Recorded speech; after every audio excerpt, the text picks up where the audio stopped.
Hi, and good afternoon, everyone. Thank you so much again for being here. My name is Kathy Nathnagel, and I am the content manager here at Give Smart by Community Brands. And we are excited to have each of you here with us today. Today is episode 5 in our Fundraising Success Blueprint series, where our hope is that everyone who listens and joins us again and again and again gets an in-depth understanding of some building blocks for your fundraising planning, and that every topic that we touch on weekly, that you get a deep understanding, and that after you've listened to all 12, that you feel really, really, really confident in fundraising moving forward. We are definitely big believers that you prefer to hear from your peers rather than us, and we get it. So we're so excited today to be joined by 3 wonderful women who are bringing a lot of great experience to the table. And I will kind of introduce them and encourage each of them to kind of share a little bit about themselves and the organization that they represent. So, Paige, why don't you kick us off? Okay, awesome. Hi, everyone. My name is Paige Galassini. I am the development manager at Camp One Step. At Camp One Step, our mission is to provide free camp programs for kids with cancer and their families to bring them happiness, joy, connection, and support. We are headquartered here in Chicago, but we also have programs in Wisconsin and Utah as well. Perfect. And then we want to see everyone's lovely faces. So if our 3 panelists want to turn on your cameras too, that'd be great. Yeah, Paige, hello. Nora, why don't you tell us a little bit about yourself in Archbishop John Carroll High School? Sure. Well, thank you for having me. My name is Nora McGeever. I'm the Director of Advancement at Archbishop John Carroll High School. We are located in Radnor, Pennsylvania, which is a suburb right outside of Philadelphia. So we are a Catholic high school within the Archdiocese of Philadelphia. And so my role is a little kind of all-encompassing. I'm a small shop, and so I really oversee all of the development, alumni engagement, and events. So I'm excited to be here today. Thank you for having me. Perfect. Ooh, perfect. And then Caitlin, why don't you tell us a little bit about yourself and Ronald McDonald House Charities of Central Ohio? Hi, I am the Director of Sponsorship and Events here at Ronald McDonald House in Columbus, Ohio. So I oversee all of the events that we host throughout the year here at the house, as well as sponsorship opportunities with those events on the development team. So anything that involves development, we're a part of. Okay. Yeah. So what's nice too is obviously we have a broad range of staffing, organizations that come to us from different parts of the country, but also kind of different size and maybe national recognition. So we're excited. We're really pumped that the 3 of you are joining us today, and we're really grateful. We're going to be covering some questions that got submitted in advance about communication and promotion and timeline. But if any of our listening audience has a question, please feel free to put it in the Q&A part of Zoom webinar. And the chat box is there too. So I know there's 2 people you don't see on camera. They're going to be kind of fielding that chat and those questions. So if you have things to say or again, questions to ask, please do so throughout the time. And we're going to be also sharing some resources that we hope are really helpful for you.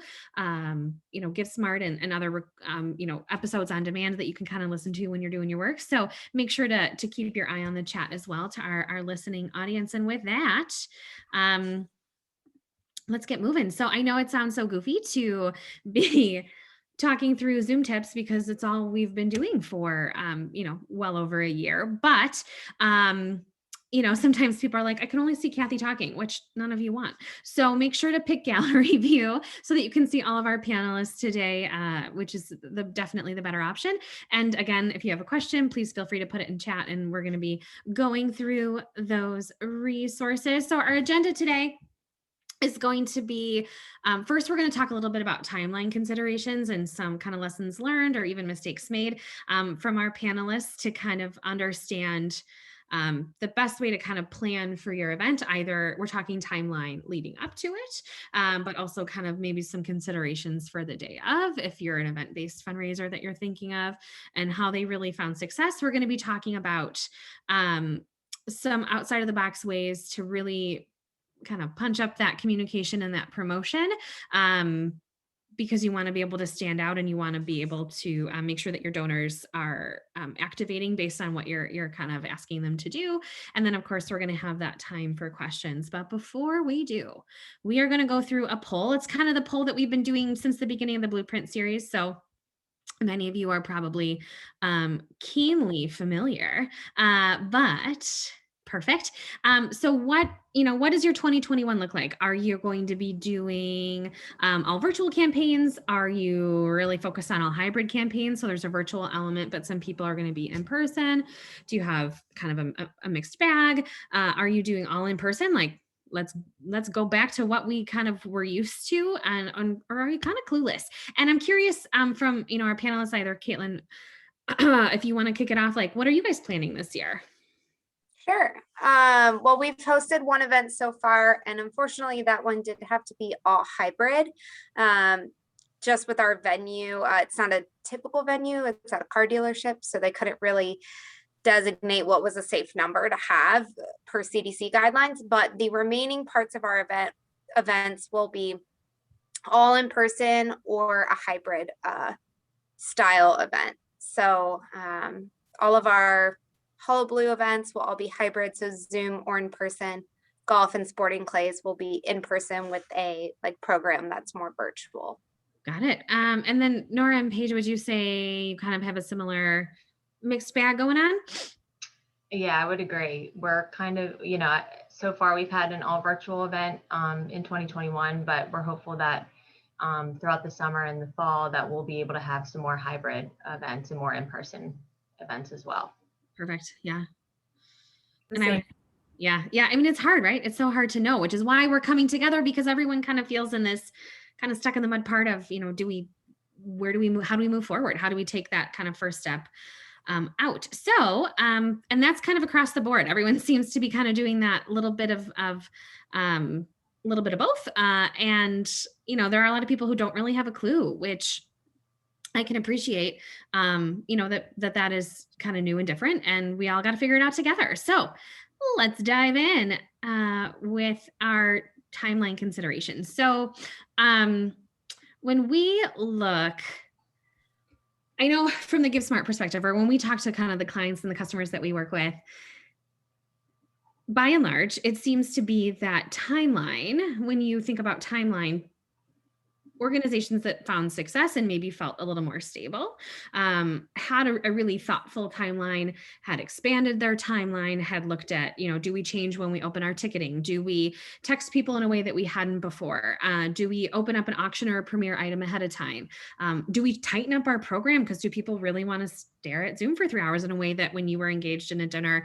All those things, people really who found success and found stability seem to be very thoughtful in their timeline planning. And then customers who maybe had a harder time or didn't find the success that they were hoping for, maybe leaned a little too heavily on how they had kind of done things in the past. So like I said, today we're going to be talking about kind of experiences, logistics. I know with doing hybrid things or maybe take-home kits or something like that, there's logistical considerations to think about that you never have before. Like I said, ticketing, texting, etc.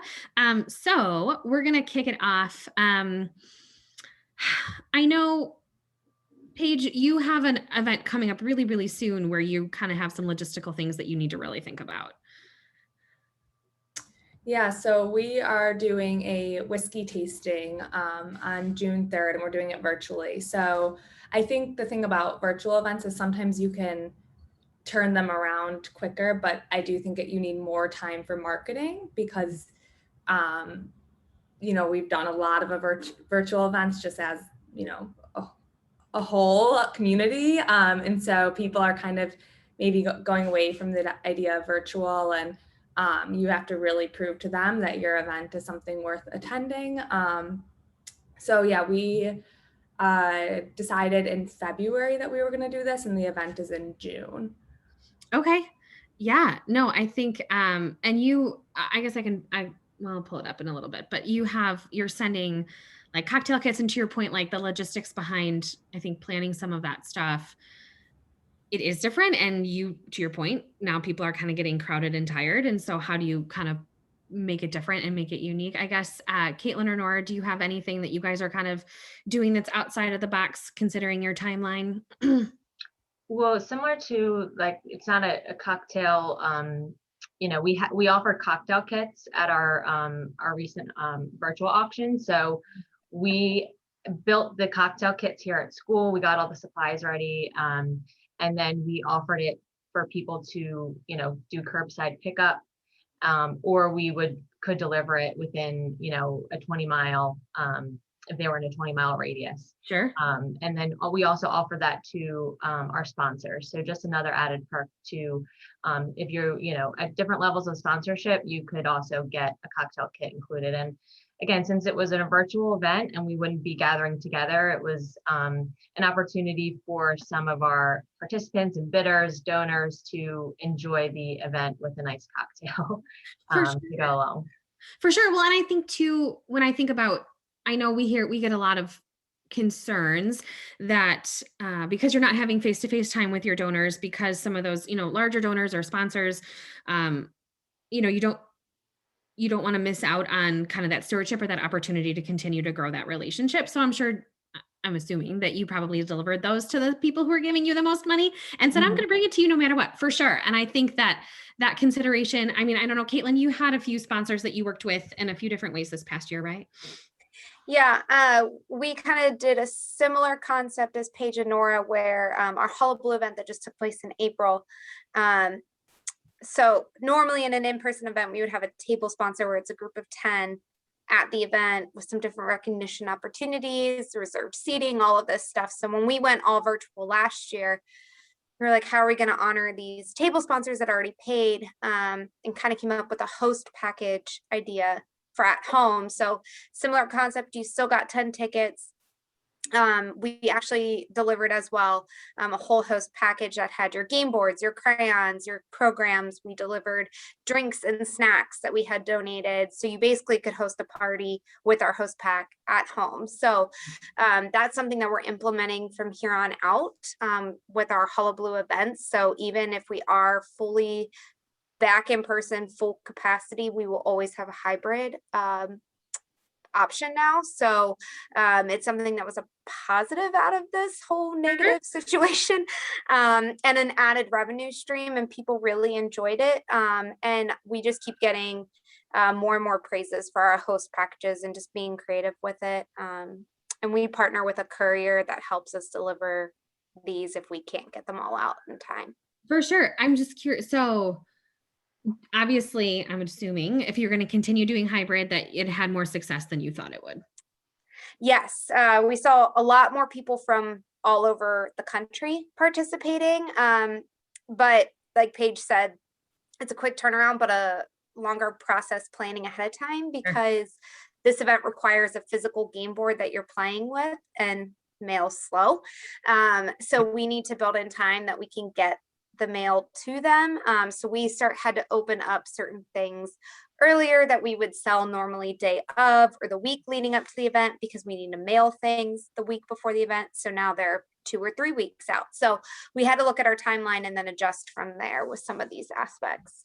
Sure. And I'm curious, Caitlin or Paige, because I'm sure the same as, a game board, yes, that definitely is an element that you need to be thinking about, and it needs to be in people's hands in order to participate.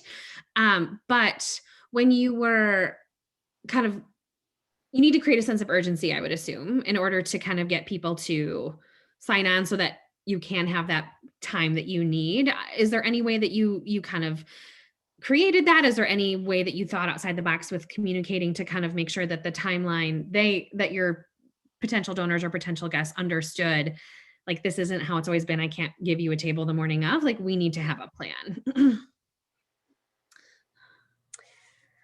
I can go. We pushed up for our gala, which was last November. We pushed up our deadlines, and then we just got on the phone with every typical table purchaser and said, this is your last chance, last call.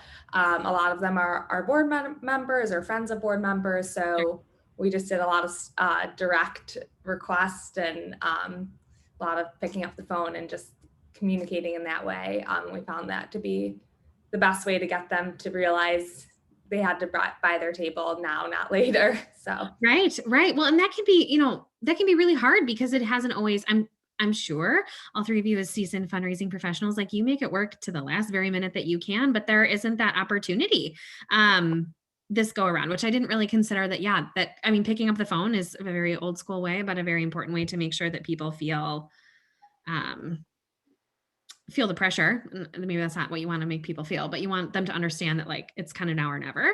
I think, one of you mentioned premier items. I'm not sure who, Caitlin, maybe, or Nora, I know you had a premier item. Yeah. Why don't you talk about it? Yeah, so our auction was throughout, it was seven days, or Friday through Saturday. So we kind of split up our auction items based on the value of the item. So and typically some of our in-person, like live auction events, we use this as our premium auction items through GiveSmart. So we did have, to start off the week, a Peloton raffle, which we knew would be a really hot item people are interested in. And so we offered a raffle that we only sold 100 tickets, and a cost for the raffle was $100. So right off the bat, I mean, if you sell out, that's, $10,000, and not a lot of effort on our team's part to put that together.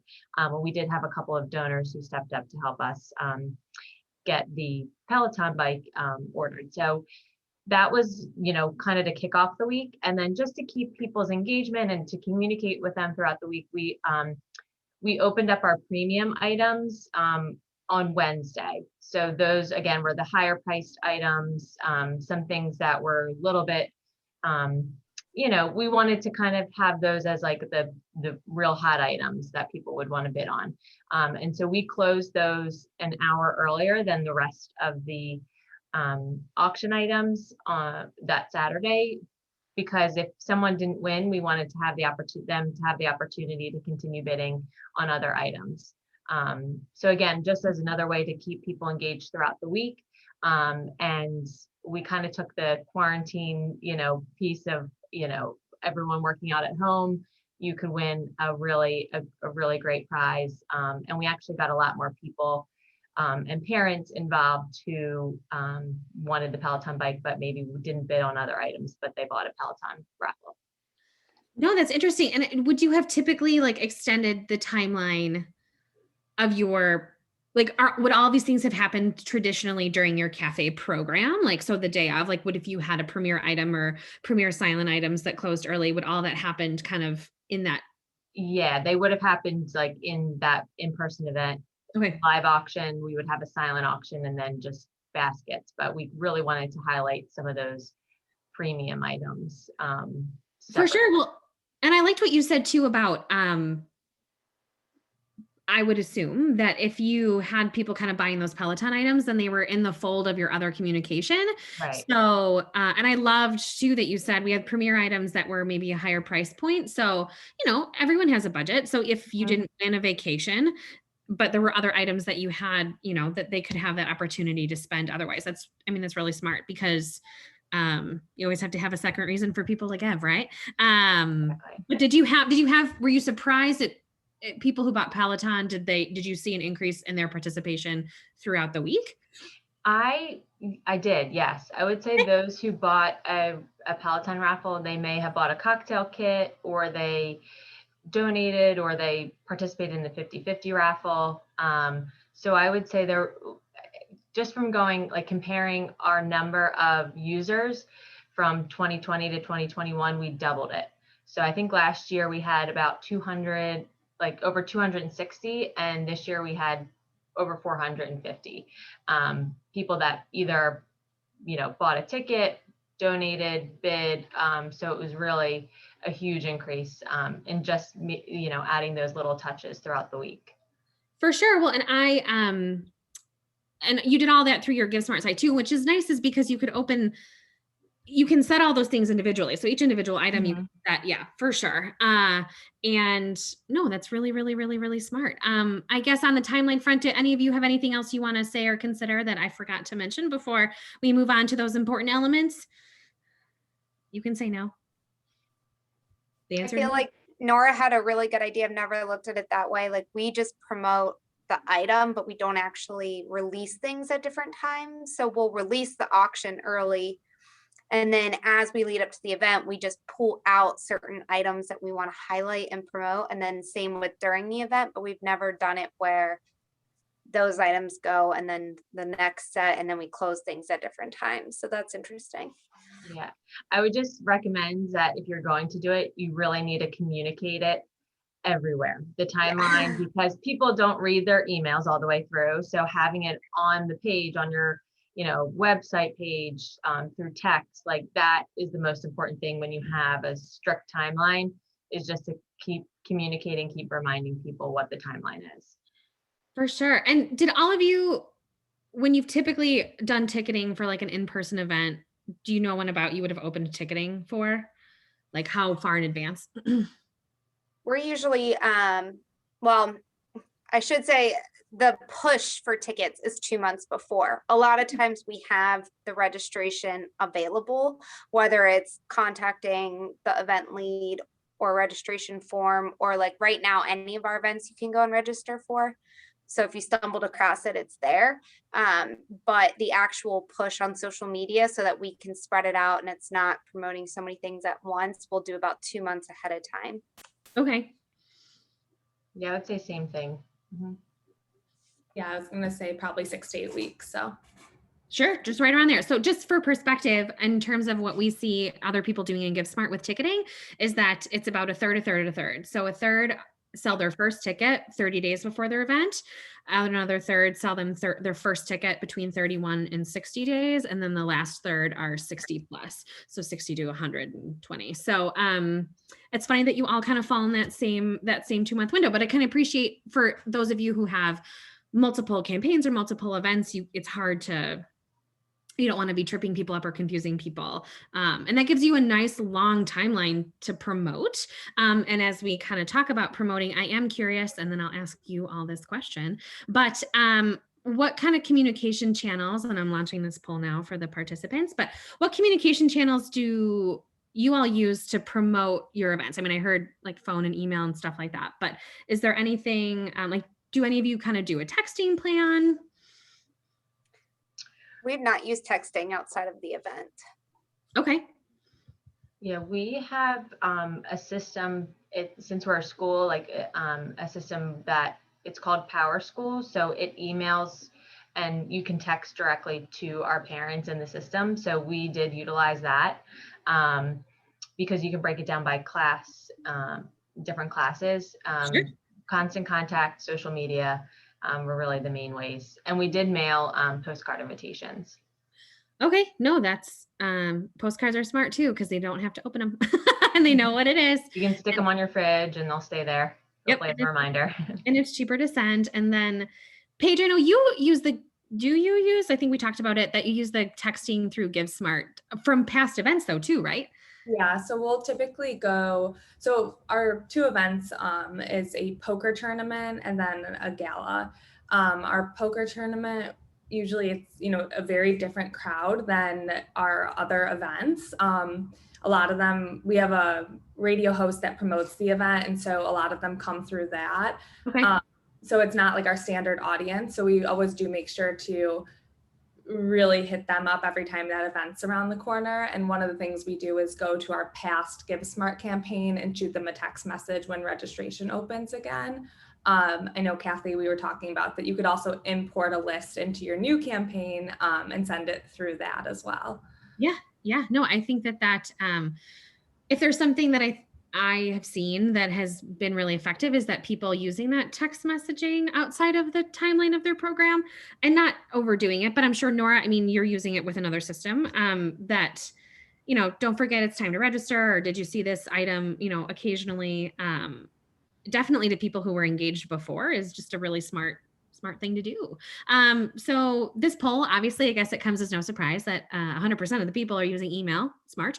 I'm a little surprised because, Paige, you had mentioned that you kind of pick up the phone. I'm sure everyone does, but maybe not. Do you guys typically, for like your fundraisers, do you get certain people on the phone to make sure that they know about it?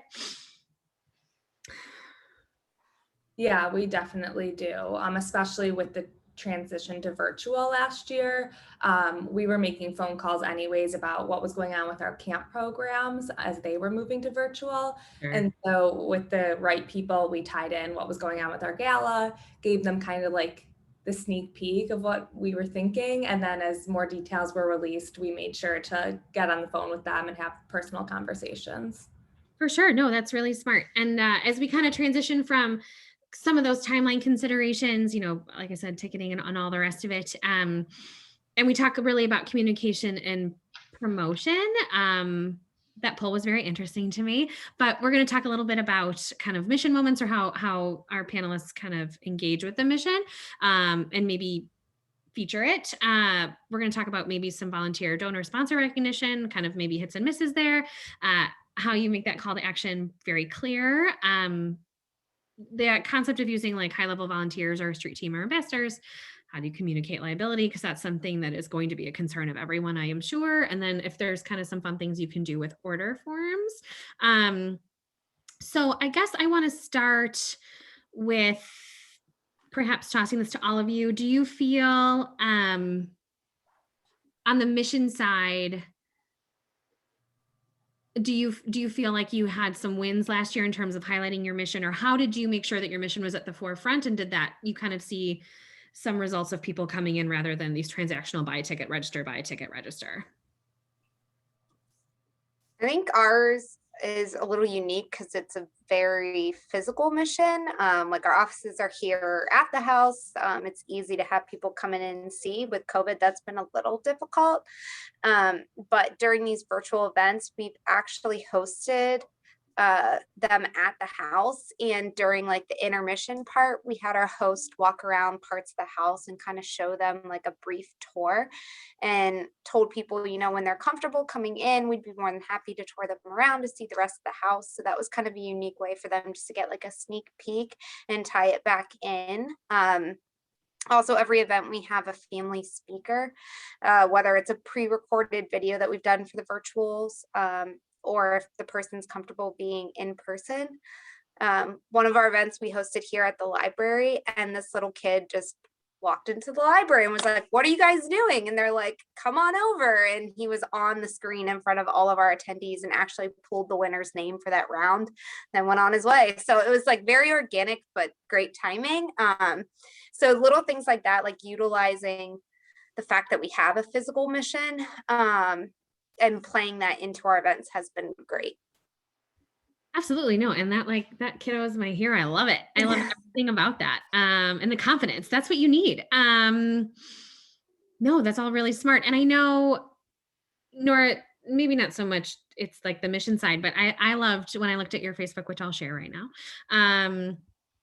That I loved that you have the advantage of having like a mascot or something that's like, I don't know, different and eye-catching. Did you guys get a lot of interaction kind of on your social, or do you feel like what do you feel like your audience resonated most with? Where did you get the most reaction? Yeah, I think it was fun. We actually we had a parent volunteer graciously put on our mascot outfit, and one day we just kind of went around the school and took some great photos to that we could promote on social media. But we really tried to involve our students as much as possible, because that's who is being impacted the most by these funds. So we did take a couple of student videos that we highlighted throughout the week, and photos, but we also offered our top sponsors the highest sponsorship level an opportunity, if they wanted to make their own video that we could promote on social media, and on as a promotion for the why they support Cafe, our auction, and why they're supporting Archbishop Carroll. So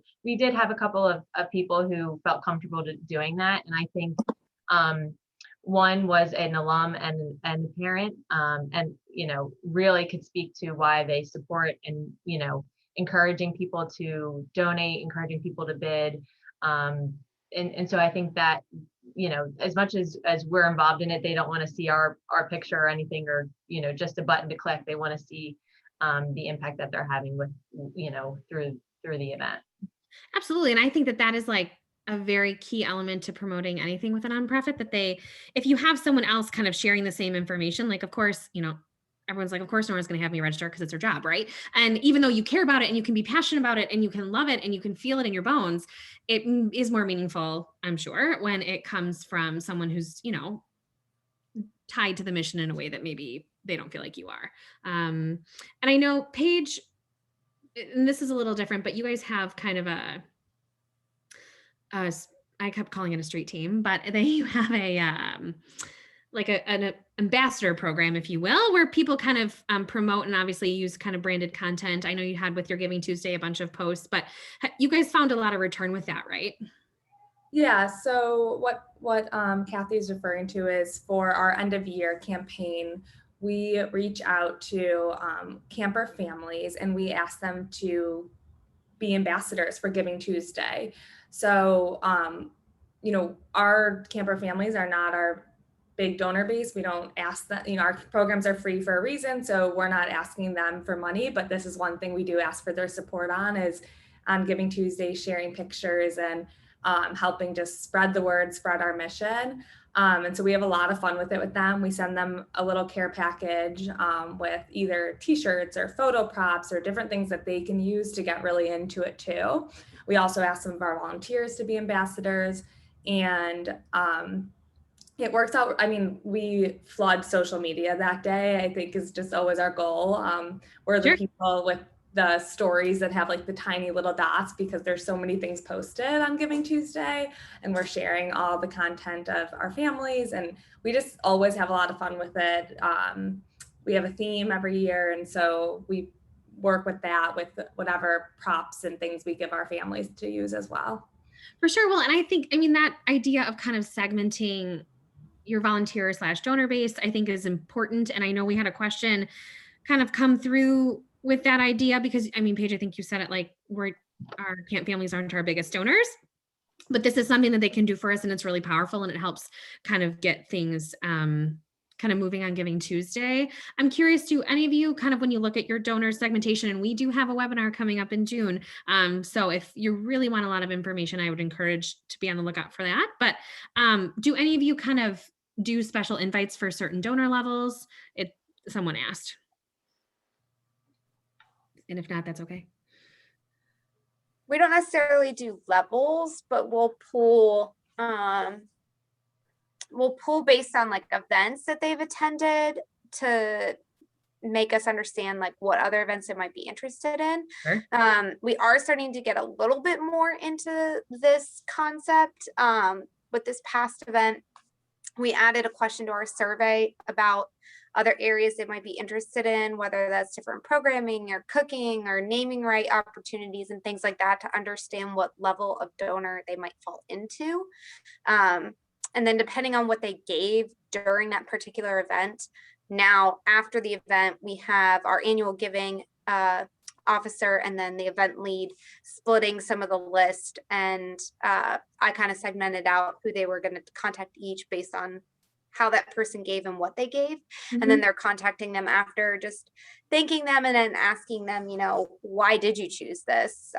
We had somebody donate specifically, we broke out the donations into like loads of laundry, night stay, whatever. And she donated 4 times the loads of laundry. So we're like, there's something there that's making her do that over something else, or versus typing in that total donation amount to just the general donation. So something triggered her with the laundry. So let's call, find out why. Does she want to come in and volunteer? Does she want to do something else? So just learning our donors more and figuring out what else they can do. For sure. And I think that's, yeah, to your point, like if there's an outlying thing or something that feels very like often, but not bad, but like deliberate, you're like, this is different. And there's a reason why. And if you can tap into that reason why, you can definitely get more engagement. I think that's just kind of what donor segmentation at its core is for, or the purpose or the goal. I guess kind of Nora or Paige, do you have any kind of donor segmentation kind of tips or ways that you communicate to those individuals that to help them kind of stand out or to get more results? Nothing super specific from this event, but I loved what Caitlin said about how they segment that, and just I would say the follow up too, just making sure that anyone who gave at especially who just made a donation or gave at a really higher level, we followed up with, and our president followed up with a phone call to thank them. I think that goes a long way. Absolutely. Yeah, I would agree with that. I don't think we do anything where like we're only inviting certain donors to certain things, but we did have different levels for our gala of like a VIP table versus a regular table, but it was just by price and it was just their option of what they would like to do. Sure. No, and I will say, I know we've seen a little bit when we talk about kind of timeline or extending the timeline, we've seen a few groups do like a special VIP like happy hour at the beginning, or you were talking about sponsor videos, Nora. We've seen people allow their sponsors to give like the kickoff toast to the event or something like that. And I think that those are some of the creative ways to kind of piggyback on Caitlin when you said like there were some lessons we were forced to learn and they worked out to our benefit. I know from hearing and talking with other organizations that some of those kind of forced lessons are things that they're going to continue, to your point, Caitlin, like into future events. So, and I loved that you said that you kind of survey individuals and kind of do that follow up, because that's a big part of communication too. I think my experience, like you get that event done and it happens, and then it's like, I never want to think about it again. But you have to, make sure that you're really drilling into the behaviors of these donors, because that will, obviously help kind of increase your return on the back end. I think we talked about this and you all kind of said, well, maybe not as much, but it's a focus. Have you done like sponsor or not sponsor, donor or volunteer recognition, like either events or kind of a special, like I said, happy hour or kickoff or anything like that? Or is that something you guys plan on doing this year? I can jump in. When things were in person, we definitely were doing at least 2 happy hours with our volunteers a year. So we have over 400 volunteers through our programs. So we have a lot in Wisconsin and Illinois. So we'd switch off where these happy hours get-togethers would be. They were super fun. But we also just recently launched a much larger volunteer recognition program where we got charms printed for each of our programs. And so when a volunteer attends a program, they get the charm. And we actually surveyed our volunteer base and asked them to send in which programs they've attended, because we really didn't have that data. So it helped us get our files up to date. But then also during Volunteer Appreciation Week this year, we sent out our first batch of the charms. So we were seeing all over social media, like it was a complete surprise to everyone. And they were so excited to get these keychains and charms. And and I know it's Volunteer Appreciation Week was so recently, but do you feel like those individuals, or when you kind of did deliberately find a way to recognize them, like are you seeing more return? Or I know you guys have camps coming up again this summer. Like, are you seeing more engagement there where it's not kind of like pulling teeth to get, people engaged? We're so lucky. We have just a really strong volunteer base. Sure. 1 out of 5 of our volunteers are former campers. Okay. So, they're just coming back to continue the house. It's like a circle helping out the kids. And so it's not really always that we're pulling for volunteers. We're very lucky with that, but I do think they really appreciated it. And they do so much for us. So we're really happy to be able to do more and more for them as our team grows and as our programs grow. For sure. And I guess I'm going to switch gears a little bit on kind of the call to action front. I know we talked about like the Peloton bike and I showed it. And Caitlin, you have a kind of pre-kickoff raffle to your big hullabaloo event, which now that it involves a game board, I want to know more, but that's for another day. Is that kickoff event, was the intention to kind of get people in the door again, kind of have that low barrier to entry? Yeah, so these hullabaloos are not until September and October, the 2 that we're doing this purse raffle for, but we want to introduce people to hullabaloo because it is a unique game. And so the raffle's not hullabaloo, it's different, but it's getting those people that are interested in purses, have an interest in the house, want to give. It kind of checks some of those boxes of who we should go and target. So we've created a purse raffle for each one. Each event's handing out different purses, and then people can buy tickets. So similar to Nora, we're only selling 100 tickets for the event. They're only $10 to entry, so it's not a very high entry barrier. So our hope is to try to get some new leads out of this. We're hosting it on the GiveSmart page that will in turn become the event's auction site. So they're already built in, then they'll start to get the text messages of raffle and auction and alerts there. So even if they can't make the event, we already have them hooked for the auction and the raffle piece for the event. So it will eventually turn them into hopefully some kind of a contributor towards the event. And then the funds raised from this are just going to go towards our raffle budget line. So hopefully it'll kick each event off with $1,000. No, and I think, I mean, all of those things, like the low barrier to entry, to get people engaged with your communication and your promotion ahead of when you really want them to be engaged, because we all know it takes, I think it's 7 to 9 times before someone starts paying attention to you. So if you can kind of get their toe in the water, then you can kind of make sure that they take the full swim. But I think that's really, really, I think that's really smart. And then this is kind of a hullabaloo. And I guess to go kind of to that program idea, you guys had, because you did it over Zoom, but you hired somebody to produce your Zoom, right? Yeah, we have a partner who helps us with like different promotional videos or commercials or things like that we put on. They decided that they would be willing to partner with us for all 4 of our Hullabaloo events throughout the year. And we just hosted our first one with them. That was all Zoom. So they got their feet wet there, learned a lot, figured out ways that they can make it bigger and better. Now for the September, October, and November one that are hybrid, we'll learn again with the first one and figure out how to make it different with hybrid. But they're great. I mean, we right now, piecemeal our PowerPoint together and how we play the game.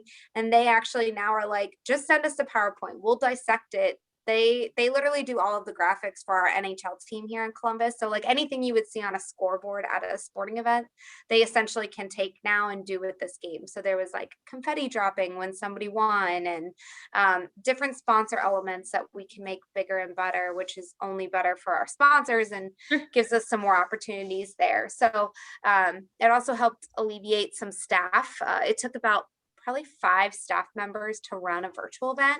Now with this team, really, you could probably knock it down to 2 or 3. So it's helped a lot. Absolutely. Well, and then that staff time, I mean, when you think about being mindful or hours and burnout, but also then they can spend their time fundraising rather than like manning a PowerPoint, which is what they should be doing and what benefits you ultimately the best. Someone just asked, what is hullabaloo? Do you want to talk about it?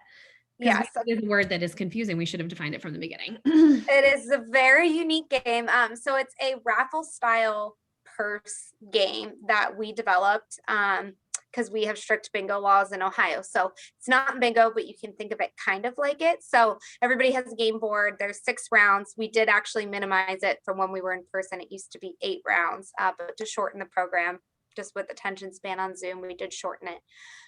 Essentially, we call words throughout each round. As you call the words, you color in your game booklet if you have that word.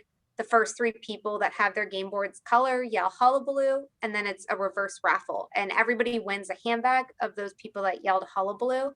But the last person standing wins the big designer one. The other ones might be some brand names, but like a wallet or a crossbody. So we give away anywhere from like 30 to 40 brand name bags in the entire event. It's about 2 hours long, so it's a lot of fun. That is, and hullabaloo feels like a good way to describe it. You were talking about, and I think it's so funny, bingo laws. It's funny watching people try to say hullabaloo to us. They're yelling. They're like unmuting themselves on Zoom, like habula. What's the name? Like, and you're like, you did it. You still win. It's okay. It's like we got it. We know. For sure. No, I love that, and I love that someone asked and I saw it. So I figured we would just knock it out while we were talking about it, because I am going to switch gears a little bit to kind of, I guess, order form / logistics. And Paige, this is your upcoming tasting event, but you kind of put everything on your order form through GiveSmart, and you talked about kind of the delivery and all of that. Are you seeing, I love that you list your sponsors too. I guess, are you seeing people, are they picking, like when they come to this, I guess, are you selling sponsorships? But when you use your order form this way, it's pretty clear and concise and you have an opportunity to donate at the bottom, but are people kind of picking some of these bigger party kits? I'm just curious. Yeah, so we have seen all actually of our tickets sold have been the tasting kit for 2. So no party kits yet. Apparently there's been talk of some people that are interested in looking into it. Okay. But not yet. We do have some sponsors for the event. They haven't finalized anything yet, so it's not on there, and we haven't closed the sponsorships that they'll take on. So more so the tasting kit for 2 has been the popular one. A lot of delivery though. I want to say more than half have selected delivery. Okay. No, that is, that's interesting to think about in the logistical and kind of timeline planning too, that maybe is a surprise. Maybe you kind of were like, yeah, there's a lot of them. So that's something we need to think about now. But it did. It changed. We had to move up our timeline for delivery because we're working with a company to do it. And so we saw that there were so many deliveries coming through. We did have to push things up a little bit. So for sure. And I think, that is just a lesson learned that this last year, if it's taught us anything, it's taught us that we better be flexible because nothing is guaranteed, right? But that's really smart and thoughtful because this isn't until the beginning of June. So rather than it being stressful when you make that decision 6 weeks from now, you made the decision now so that you can, just be mindful and conscious of it all. But as we kind of come up on 10 minutes too, I just want to make sure that if there's anything you wanted to talk about, communication, promotion, and timeline, because maybe we talked about something that was super exciting and I forgot. So I will kick it off. Nora, do you have anything that you're like, this is something we did and we learned well, or this is a mistake we made and we're going to do it better next year? No, Okay. I think I'm good. Yeah. Good. No, Caitlin, did you have anything that you were like, Kathy, you missed this? Not really. The only thing I would say is those that are kind of hesitant on the whole hybrid event or an in-person event, we've had such good feedback with it. We were a little, nervous at first, but we just kept reiterating, like Nora said, in every message, we will follow CDC guidelines, we will follow mask mandates, we will, and, listed all the ways that we would make it safe for them, and that especially as a children's charity that is dealing with sicknesses in hospital, we wanted to make sure our messaging was clear that like safety is of our utmost importance and that is going to be first. So, but ever since we've hosted in-person ones last year, people were like, it was so nice being out. This is the first time I saw my team or my friends, and we've gotten really good feedback from it. So don't be afraid of it. Just make sure you check all your boxes. For sure. And did you put that liability information, like I'm assuming in your emails and on your GiveSmart site? It was like everywhere we could. Okay. I mean, we had it in emails, ticket page. We had signs up that say like, please stay 6 feet apart, like as we're at check-in, and Sure. we went all cashless. So you had to use GiveSmart and you had to put your credit card information in, which honestly is better for us. So Nice. we just implemented little things like that, and it helped really along the way. Absolutely. No, that's all really smart. Yeah, I'm sure on the reporting side, or just even to your point on the staff lift side, like rather than facilitating with, I don't know, cash and check, it's just much more streamlined and easier and something that fewer people can do. You learn new things too. Like I would have never realized to make Hullabaloo hybrid, or Sure. let's do groups of 10 at this event and a concierge service for it. And like now that's something we're just going to do all the time. So you learn new things that you wouldn't have thought of because you have to think outside of the box to make it work. Absolutely. And Paige, did you have anything that we didn't talk about that you're like, Kathy, this was the best thing I wanted to share and you didn't? No, not something you missed, but just going off what Caitlin was saying, I would just highly recommend taking the things that worked for you for virtual in 2020 and figuring out how you can play them into 2021. We know that with our virtual events, we had to shorten them and people really liked that. We know that we really focused on the things that mattered for our gala, like our camper speaker. So we had made our camper actually the host of the evening. And some of those things that were different that really worked for us, we're going to figure out how to put into an in-person or hybrid event as well. Absolutely. Yeah. That kind of whole idea of you gotta seize the day. You gotta take the opportunity that's in front of you and make it happen. We had a couple questions and then we will wrap it on up. But someone asked, did any of you do streaming for any of your events this past year? Like stream them? Yep. Did you do it through the GiveSmart site? Or did you use YouTube or something else? Okay. Just so everyone, because we had a couple questions like, how did you stream? How did you stream? We've had customers do run the gamut, and we have some that have done pre-recorded videos and the like. You can embed YouTube videos, Vimeo, and a few other things kind of within GiveSmart, just as an aside, if people are thinking about how to make that happen. And then this question, I'm not sure this applies to any of you, but I have worked with customers who've done this, so I can answer it if need be when I said I wouldn't talk. But we have live and silent auction items. We're doing an in-person event. We're doing a hybrid event on May 22nd, but we're opening our auction on the 17th. Do you guys have your live auction items available? Oh, it's only at the in-person event, and do you have proxy bidders? Did any of you do a live auction last year? I guess is how I should start. So this is a question that I had, so I'm glad somebody asked it, because it's something I am trying to figure out with events on how to make live auctions work, because that is a big piece of our golf outing. Sure. And something we're missing. So we've only tried the silent auction so far with hybrid events, but it's something that we're going to need to start figuring out. For sure. And I will say, I don't know, Nora or Paige, do you have an answer to that? And if not, I do. Okay. So I will say, I guess we've seen it one of two ways. So we have had folks have a proxy bidder, meaning they sent out a form in advance and said, if you're going to be in the hybrid sense, if you're going to be at a computer, you're not going to be in the room. Let us know if you would like to bid on a live item. This is a preview of what the items are. Tell us what your maximum bid is. And then they made sure that staff and or other people who weren't going to be bidding themselves were proxy bidders to kind of facilitate that. And they had a lot of success with that and with their paddle raise. And then we've had people just have, when they're doing virtual, they did all through GiveSmart. So they had their live items available for viewing, but not for bidding. And then either did one of two things. At the start of the program, they opened them all. And as the auctioneer, the host of the evening, was going through, people would bid on that one item. Once the winner was announced, they closed it and moved to the next. Some open each one as they kind of get talked about and then kind of close, but that takes a little more staff lift. So I think it's really the choice of that, and neither one is bad. I think it just comes down to logistically, what do you feel most confident in doing? And I don't recall anybody being like, someone accidentally bid on the wrong live item or whatever. Like, it seems to be fairly seamless. So that is how folks have done it. And it is all possible through a phone, which maybe feels different, but people are willing to spend the money doing that, I guess, is the biggest thing to say. And then I guess I'll close with one question for you all, and then we'll wrap it up. Oh, this is a good one, because we struggle with this too. Do you guys have any tips for making your email stand out or making your promotions stand out? Because there's just a lot of, we all get hundreds of emails a day.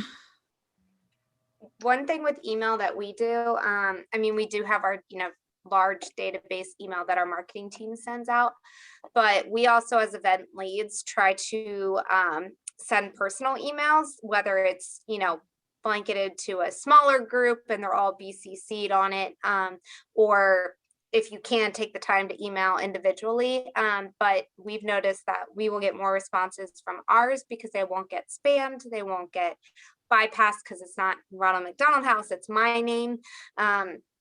So we tried that, especially with past attendees, just to let them know, hey, we appreciate you coming last year. We wanted to make sure you saw this, that the event's coming up. We'd love to have you back. And then it feels like a personal invite too, like, oh, they took the time to write it to me, even though you're writing it however many times. So Sure. We've done it that way.